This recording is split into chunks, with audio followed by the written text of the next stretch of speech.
ও, কবে কবে পড়াতে পারবেন সেটা পথে যেতে যেতে। শরৎচন্দ্র দেবদাস প্রকাশ করেন 1917-তে, আর সুচিত্রা সেনের জন্ম 1931।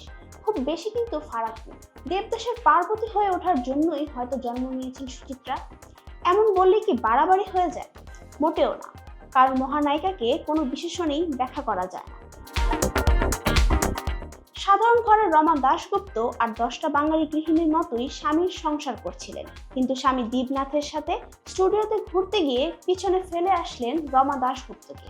বাংলা সিনেমা পেল তার প্রথম পার্বতী সুচিত্রা সেনকে। মিষ্টি হাসির জন্য সুহাসিনীও কিন্তু হতে পারত তার নাম।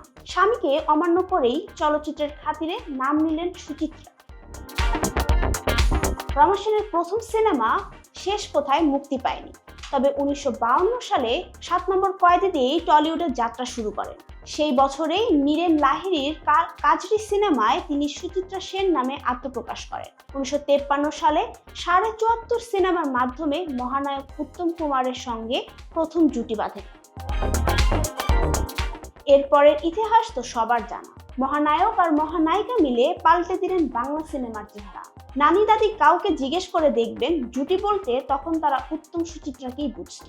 সবাইকে চমকে দিয়ে 1978-এর পর হঠাৎ করেই নিজেকে জনসম্মুখ থেকে সম্পূর্ণভাবে সরিয়ে নেন সুচিত্রা। ক্যারিয়ারের চূড়ান্ত সময়ে এমন নিভৃত বাসে যাওয়ার পেছনের কারণ আজও এক রহস্যই রয়ে গেছে। বেলুড় মঠের ভারত মহারাজের এক কথাই তার জীবনের মোড় ঘুরিয়ে দিয়েছিল বলে জানা যায়। তিনি সুচিত্রাকে নাকি বলেছিলেন, লোভ করো না মা। ব্যাস, এতেই রূপালী পর্দা আর আকাশ ছোঁয়া খ্যাতি ছেড়ে চলে গেলেন লোকচক্ষুর আড়ালে।